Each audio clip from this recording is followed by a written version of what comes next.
Me voici de retour pour vous parler des attaques par la supply chain.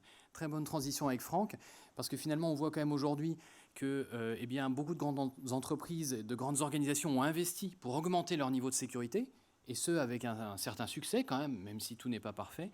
Et donc eh bien, on voit que les attaquants, eux, changent les chemins d'attaque pour passer par les tiers, pour passer par les fournisseurs des entreprises. Alors, ces techniques d'attaque, ce n'est pas tout à fait nouveau, on en a déjà parlé dans plusieurs panneaux crimes. On se souviendra en 2011, Lockheed Martin, victime de l'attaque qui avait eu lieu chez RSA sur les systèmes d'authentification. On se souviendra de Belgacom, où certains des clients avaient pu voir leurs données espionnées sur les réseaux de l'opérateur, ou encore Target avec le fameux chauffagiste qui avait permis l'accès aux cartes bancaires des clients finaux. Orange, Merck, Saint-Gobain, touché par NotPetya, ou encore Delta Airlines, beaucoup plus récemment, touché sur son site web du fait de l'inclusion d'un script d'un tiers. Et il y a eu comme ça beaucoup de cas, mais ce qu'on voit vraiment et ce qu'on a vraiment vu en 2019, c'est une accélération du nombre de cas. Vous avez quelques-uns des logos de ce qu'on a pu voir cette année, avec une vraie augmentation de la vitesse et une vraie augmentation et une vraie différenciation dans les méthodes d'attaque. Ce que j'ai souhaité et ce qu'on a souhaité avec le groupe de travail, c'est vous présenter deux méthodologies d'attaque de ces tiers qui sont finalement différentes, vraiment deux approches différentes, et qui sont de manière assez emblématique représentées par deux groupes. Le premier de ces groupes, c'est CloudHopper. Peut-être que vous en avez le souvenir parce que ce nom de ce groupe était déjà apparu en 2017, mais là, ils ont refait parler d'eux très fortement en 2019. Alors CloudHopper, quand on regarde qui est-ce qu'ils attaquent, initialement, directement, leur première cible, eh bien, c'est les noms que vous avez ici, c'est du HPE, c'est du Fujitsu, de l'IBM, du CGI. Je pense que vous avez vu que toutes ces sociétés ont en commun, c'est d'être des fournisseurs de services informatiques pour les grandes entreprises. Et donc, quand on analyse les attaques, eh bien, finalement, on voit que les cibles réelles des attaquants, ça n'était pas la colonne de gauche, mais c'est bien la colonne de droite, des Allianz, des Rio Tinto, des Philips, des Ericsson, finalement, des grandes entreprises qui utilisent ces services informatiques. Alors, comment est-ce qu'ils font ? Là, les informations que je vais vous montrer sont issues du rapport de l'ANSSI, qui a été publié en octobre de l'année dernière, qui a traité en particulier des attaques de ce type-là. Et elles sont proches du fonctionnement de ce qu'a fait CloudHopper. Donc, on part de manière assez classique des attaquants avec leurs infrastructures d'attaque. Des serveurs présents très souvent sur Internet. Et puis, qu'est-ce qu'ils font ? Ils commencent une première étape d'intrusion. Et finalement, là, on est quand même vraiment sur du classique. C'est du bourrage d'identifiants pour essayer d'accéder aux plateformes d'accès distant. C'est des serveurs web, souvent mal sécurisés, qui étaient là temporairement, et qui leur permettent de percer la défense initiale. Ensuite, élévation de privilèges, avec des outils assez classiques, du Procdum, du CertMig, des choses qui vont vous permettre finalement de prendre la main et vraiment de s'installer dans le réseau de ce fournisseur informatique. Et puis, eh bien, il y a de la persistance. La persistance, elle s'est faite dans le cas qui a été analysé par l'ANSSI, en particulier par la réutilisation de comptes VPN légitimes dans l'entreprise, VPN qui sont accédés soit par des VPN commerciaux qui vont masquer l'origine, soit même en passant par le fameux réseau d'anonymisation Tor. Ça, c'est bien, mais c'est que la première étape. Parce que finalement, ce que fait l'attaquant, c'est qu'une fois qu'il a ce camp de base établi chez le fournisseur, eh bien, il rentre dans la recherche de cibles. La recherche de cibles qui sont les SI gérés par le fournisseur chez les clients, et même, par rebond, finalement, l'ensemble des systèmes d'information de la cible. Parce que bien souvent, des SI des systèmes d'information qui vont être gérés en partie par un fournisseur sont forcément interconnectés avec d'autres à l'intérieur du fameux réseau interne, même si ça ne veut plus dire grand-chose aujourd'hui, il y a quand même une plus grande facilité d'échange et de rebond. Et donc c'est bien ce que font les attaquants, ils accèdent aux données en partant de ce SI intermédiaire où la responsabilité est souvent partagée. Et c'est là où est toute l'astuce de ce type d'attaque. C'est que finalement, là, l'accès aux données, eh bien, en tant que responsable sécurité ou en tant qu'équipe de production chez le client final, vous avez juste l'impression que c'est des accès qui sont souvent légitimes. Parce que bien, votre fournisseur informatique, il a mécaniquement, légitimement, le droit d'accéder à ces différents systèmes. Donc les déplacements latéraux sont légitimes. Les mouvements de données vont aussi, dans la plupart des cas, être légitimes.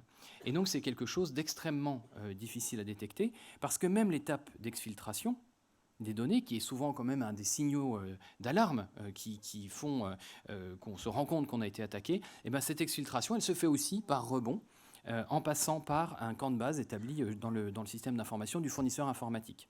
Donc tout ça est fait vraiment pour masquer l'ensemble des opérations à la cible finale. Alors quand la cible finale n'a pas un niveau de sécurité exceptionnel, on a même vu des cas d'exfiltration directe. Les cybercriminels, vous savez, ils sont quand même malheureusement assez intelligents. Ils prennent toujours le chemin le plus simple pour eux et le moins risqué. Donc voilà la mécanique qu'on voit bien derrière. Et là se pose la question de mais comment je peux arriver à détecter, comment je peux arriver à gérer ce type de choses. Et je pense que c'est vraiment un des challenges que collectivement on aura à traiter en 2020.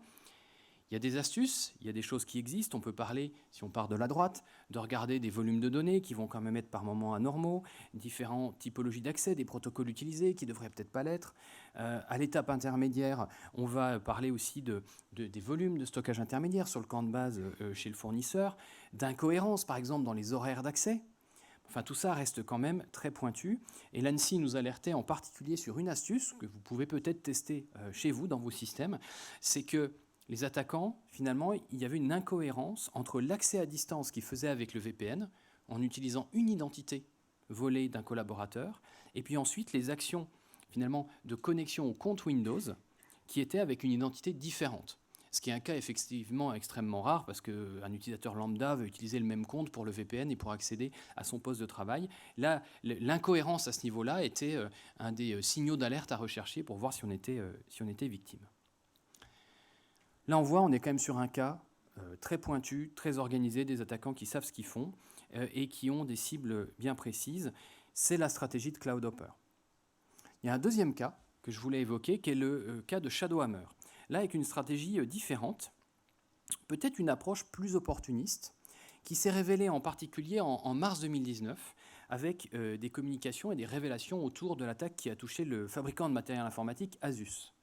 Et en particulier le logiciel Asus Live Updater. Alors, je ne sais pas si dans vos entreprises ou même à la maison vous avez des PC Asus, mais vous avez peut-être l'habitude de voir cet écran à droite qui est le logiciel qui va vous permettre de maintenir à jour un certain nombre de composants de l'ordinateur, par exemple les drivers, le BIOS, ce genre de choses.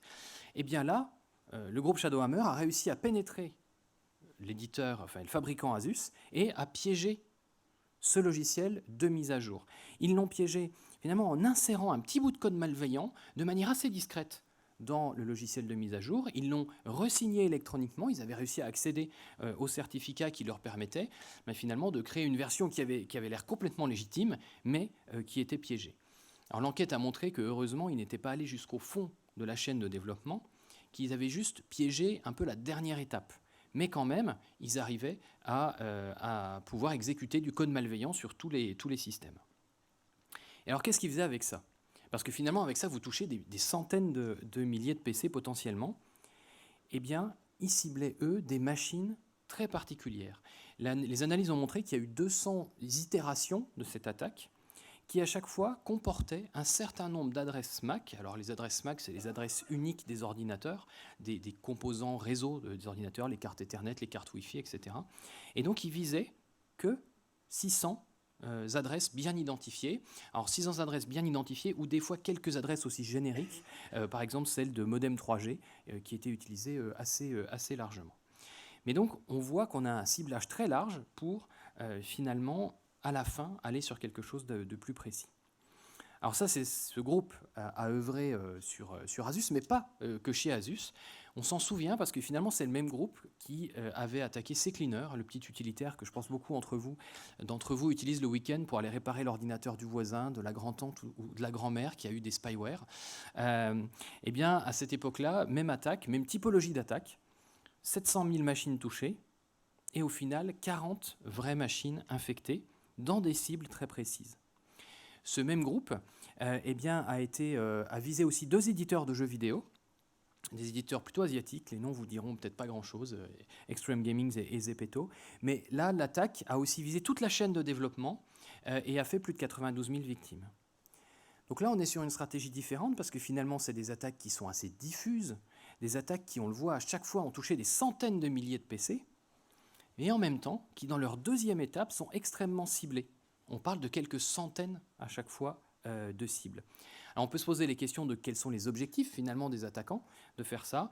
On peut imaginer très certainement la création d'une capacité d'action à la demande, une forme de prépositionnement dans les réseaux pour pouvoir le jour J cibler des machines bien précises par des canaux qui sont déjà identifiés. Ce risque d'attaque par les tiers et des différentes formes qu'on a vues, c'est un risque majeur. C'est un risque majeur, il a été aussi très tôt compris par les autorités. Il y a eu beaucoup de communication, je parlais de celle de l'ANSSI, dont vous avez ici une photo de la première page du rapport que je vous conseille. Les États-Unis ne sont pas en reste non plus, avec leur task force qui a été lancée toute fin 2018 et qui a surtout publié en 2019. Et on pense au sein du groupe de travail que ce sera un vrai challenge pour le futur. Comment détecter ces attaques, comment vérifier, et finalement se pose une question encore plus large, comment est-ce qu'on va pouvoir faire confiance, et finalement qu'est-ce que ça veut dire faire confiance à des fournisseurs. Voilà, merci à tous pour votre attention.